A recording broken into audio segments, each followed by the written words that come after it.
नमस्ते साथियों, आप सभी का स्वागत है हमारा खास चैनल क्लास फॉर पास पर। साथियों, हम लोग जो इतना दिन से बिहार पुलिस के लिए क्वेश्चन खोज करके लाए और यूट्यूब पर डिस्कशन कराए, उन सभी से क्वेश्चन लगभग जो भी एग्जाम हुई है 16, 20, 23, 27, उनमें क्वेश्चन निश्चित रूप से 2-3 क्वेश्चन आया हुआ है हर वीडियो से। यकीन नहीं होता है तो यूट्यूब पर वीडियो पड़ा हुआ है, आप लोग अवश्य देख लीजिए और उसके बाद कमेंट कीजिएगा क्या हम सही बोले या गलत बोले। इन्हीं पैटर्न को देखते हुए गोपाल सर के द्वारा टॉप 50 क्वेश्चन आज ही सुबह में इसी यूट्यूब चैनल क्लास फॉर पास पर कराया गया है। जिनका भी एग्जाम 3 तारीख को है वो लोग निश्चित तौर पर देख करके जाएंगे, उसे निश्चित ही लाभ मिलेगा। ठीक है, 2-3 क्वेश्चन आना फिक्स है, जरूर आएंगे। ठीक है, एग्जाम दे के आइएगा तो अवश्य कमेंट कीजिएगा कि क्वेश्चन आया था कि नहीं आया था। ठीक है, अभी हम जो है भारत के वन स्थिति रिपोर्ट 2023 जो पब्लिश हुआ था, 2023 में ही पब्लिश होना था लेकिन 24 के एंड में पब्लिश हुआ है, इनसे भी क्वेश्चन बनता है और एग्जामिनर क्वेश्चन पूछ लेता है। ठीक है, तो अभी हम इसको डिस्कशन कर लेते हैं। ठीक है, 20 मिनट का वीडियो होगा लगभग और इससे 1-2 क्वेश्चन आ जाएगा। ठीक है तो चलिए शुरुआत करते हैं कि वन स्थिति रिपोर्ट 2023 कभी कभी पूछ लेता है कि कौन सा क्रम का था, तो ये 18वीं क्रम का था, इनको याद रख लीजिएगा। ठीक है, अब देखिए पेश कौन करता है वन स्थिति रिपोर्ट। पेश कोई तो मंत्रालय होगा जिसके अधीन जो ये काम सौंपा जाता होगा। ठीक है, तो ये जो पेश करता है पर्यावरण वन एवं जलवायु परिवर्तन मंत्री जो है वो पेश करता है, मंत्रालय के द्वारा पेश किया जाता है। अगर हम बात करें कि भारत के पर्यावरण वन एवं जलवायु परिवर्तन मंत्री कौन है, तो ये है हमारा भूपेंद्र यादव। ठीक है, भूपेंद्र यादव। अब देखिए किसी भी देश में वन का रहना बहुत ही जरूरी है। अगर हम बात करें कि कितना % वन होना चाहिए किसी भी देश में या किसी भी राज्य में, तो 33% वन का होना उन भौगोलिक क्षेत्र पर जरूरी है स्वच्छ पर्यावरण के लिए। अगर 33% से कम वन पाया जाता है तो उस देश में या राज्य में स्वच्छ पर्यावरण की कल्पना नहीं की जा सकती है। जीव जंतुओं पर बड़ा ही बुरा प्रभाव पड़ेगा, जीव जंतुओं की प्रजातियां धीरे धीरे नष्ट होने लगेगी। ठीक है, तो 33% ये जो है टारगेट हर स्टेट या देश को पूरा करना होता है। ठीक है, ताकि स्वच्छ पर्यावरण हो सके। ठीक है, यही बात बोलते हैं 33% होना क्या है, अनिवार्य है। इंडिया की बात करें तो इंडिया में स्टेट और यूटी को मिला के 19 ऐसे स्टेट और यूटी है जो 33% से एभव जो है वन फॉरेस्ट को क्या करते हैं, तो टारगेट को पूरा कर रहे हैं। ठीक है, अगर इसकी बात शुरुआत की बात करें तो शुरुआत हुई थी 1987 ईस्वी से, और 1987 ईस्वी से द्विवार्षिक रूप में शुरू हुई थी, यानी कि प्रत्येक 2 वर्ष से वन स्थिति रिपोर्ट की गणना की जाएगी और उसे जारी किया जाएगा। ठीक है, अब देखिए वन अनुसंधान संस्था की बात करें तो वन अनुसंधान संस्था उत्तराखंड की राजधानी देहरादून में है। वन अनुसंधान संस्थान कहाँ है, देहरादून में है। ये कई बार एग्जाम में पूछा हुआ क्वेश्चन है। ठीक है, अब हम चलते हैं सीधा कि भारत में जो है कुल वन, ठीक है, वन इसको बोलते हैं हम लोग फॉरेस्ट, इसको बोलते हैं फॉरेस्ट, और वृक्ष इसको बोलते हैं हम लोग टीरी टीरी। अब देखिए वन क्या होता है और वृक्ष क्या होता है। वन जो किसी निश्चित भूभाग पर प्राकृतिक रूप से उगते हैं उन्हें वन कहते हैं, जिसे हम अपने स्वार्थ के लिए, लाभ के लिए अपने घर के आंगन में, ठीक है, या बाड़ी में या खेतों में लगाते हैं, जैसे आम, कटहल, लीची। ठीक है, ये सब हो गया हमारा वृक्ष। तो अगर हम भारत में बात करें कुल वन और वृक्ष दोनों की एरिया की, तो दोनों की एरिया कितना प्रतिशत पे है, तो 25.17% पे है। तो परसेंटेज ही पूछता है मेनली कि भारत में वन एवं वृक्ष की परसेंटेज कितना है, तो 25.17%, 25.17%, इसको याद रख लीजिएगा। अगर डाटा में पूछेगा तो डाटा में हो जाएगा कितना, डाटा में हो जाएगा 1,70,357। ठीक है, इसको याद रख लीजिएगा। अगर वन की बात करेगा तो वन हो जाएगा 21.76%, प्रतिशत में ही याद रख लीजिएगा, ये प्रतिशत में ही पूछता है। 21.76% भारत में क्या है, वन है। और वृक्ष की बात करेगा तो 3.41% वृक्ष है। 21.76% क्या है हमारा, वन है, और वृक्ष कितना है, 3.41% वन है। इसको याद रख लीजिएगा। ठीक है, अब देखिए, अब नेक्स्ट पॉइंट है कि वन और वृक्ष, ठीक है, दोनों वन और वृक्ष किस राज्य में वृद्धि हुआ है, वन और वृक्ष में किस राज्य में वृद्धि हुआ है, शब्द पे ध्यान दीजिएगा कि वन और वृक्ष में किस राज्य में वृद्धि हुआ है। तो छत्तीसगढ़ में सबसे ज़्यादा वृद्धि हुआ है, वन और वृक्ष दोनों में। उसके बाद यूपी में वृद्धि हुआ है, उसके बाद ओडिशा में। ये तीनों चीज़ को याद रख लीजिएगा। अगर बात करेगा कि वन और वृक्ष में वृद्धि किस राज्य में हुआ है, तो सबसे ज़्यादा वृद्धि हुआ है छत्तीसगढ़ में, उसके बाद उत्तर प्रदेश में, उसके बाद उड़ीसा में। इन चीज़ों को ध्यान रख लीजिएगा, ठीक है।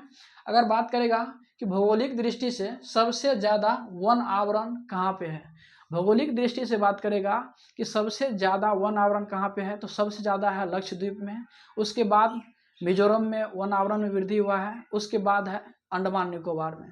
तो सबसे ज़्यादा भौगोलिक दृष्टि से कहाँ हुआ है वन आवरण, सबसे ज़्यादा है भौगोलिक दृष्टि से लक्षद्वीप, दूसरा नंबर पे कितना है मिजोरम, और तीसरा नंबर पे आ जाएगा हमारा अंडमान निकोबार। इन चीज़ों को ध्यान रख लीजिएगा, ठीक है। अब देखिए, अगर पूछेगा कि सबसे ज़्यादा वन में वृद्धि कहाँ हुआ है, तो सबसे ज़्यादा वन में जो वृद्धि हुआ है वो मिजोरम में हुआ है। सिर्फ वन में वृद्धि की बात करेगा तो मिजोरम, वन और वृक्ष दोनों में वृद्धि की बात करेगा तो छत्तीसगढ़, उत्तर प्रदेश और उड़ीसा। इन चीज़ों को ध्यान रख लीजिएगा, ठीक है। नेक्स्ट पॉइंट कह रहा है कि सबसे ज़्यादा जो है ना वन और वृक्ष एरिया वाइज, यानी कि क्षेत्रफल की दृष्टि से सबसे ज़्यादा वन और वृक्ष किस राज्य में स्थित है, ठीक है। तो किस राज्य में है, तो सबसे ज़्यादा है मध्य प्रदेश में, उसके बाद अरुणाचल प्रदेश में, उसके बाद है महाराष्ट्र में, ठीक है।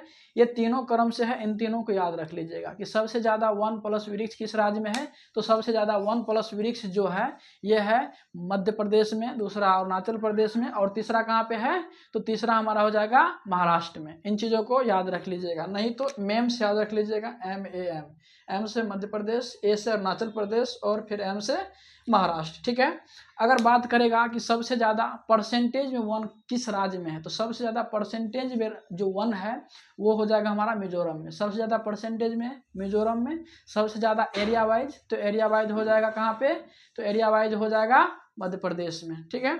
अगर वही सिर्फ वन की बात करेगा तो वन सिर्फ किस राज्य में सबसे ज़्यादा है, तो सबसे ज़्यादा है मध्य प्रदेश में, उसके बाद अरुणाचल प्रदेश में, उसके बाद छत्तीसगढ़ में। ये तीनों है क्रम में पूछ लेता है। आजकल के एग्जाम का पैटर्न चेंज हो चुका है, ठीक है।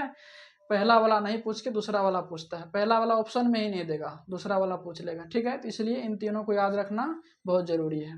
अगर सिर्फ वृक्ष की बात करेगा, सबसे ज़्यादा वृक्ष किस राज्य में है, तो सबसे ज़्यादा वृक्ष जो है, सबसे ज़्यादा वृक्ष महाराष्ट्र में लगा है, उसके बाद राजस्थान, फिर उत्तर प्रदेश, ठीक है।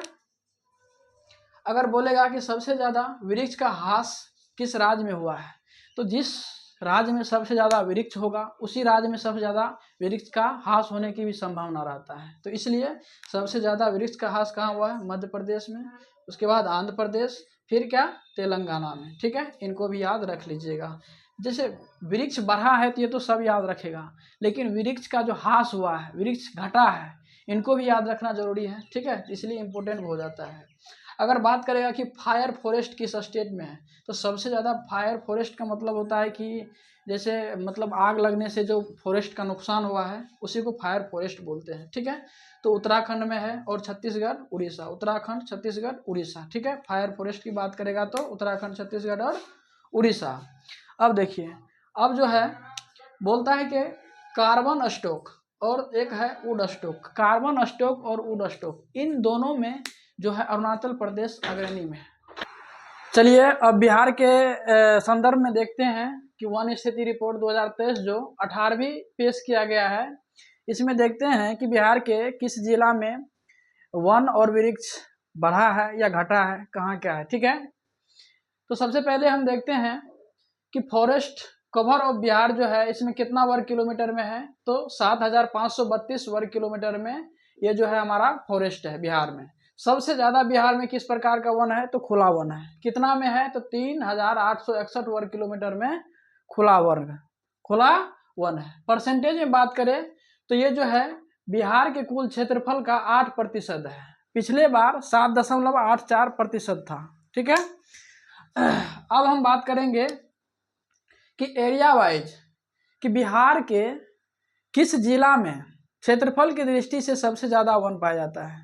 तो देखिए, अगर हम क्षेत्रफल की दृष्टि से देखें तो क्षेत्रफल में सबसे बड़ा जिला पश्चिम चंपारण है, लेकिन पश्चिम चंपारण में सबसे ज़्यादा वन नहीं है। सबसे ज़्यादा वन है कहाँ पे, कैमूर में। दूसरा स्थान पे आता है पश्चिम चंपारण और तीसरा स्थान पे आता है जमुई। तो क्षेत्रफल वाइज भी कई बार एग्जाम में पूछ लेते हैं, ठीक है। तो इन चीज़ों को याद रख लीजिएगा कि सबसे ज़्यादा क्षेत्रफल में कहाँ पे 1 है, तो कैमूर में, दूसरा स्थान पे पश्चिम चंपारण, तीसरा स्थान पर जमुई में, ठीक है। अगर देखिए, अगर सबसे ज़्यादा की बात कर लिया, सबसे कम की बात करेगा तो सबसे कम कहाँ पे है, तो शेखपुरा में सबसे कम है, उससे कम कहाँ है, अरवल में, उससे बक्सर में, ठीक है। इन चीज़ों को भी याद रख लीजिएगा।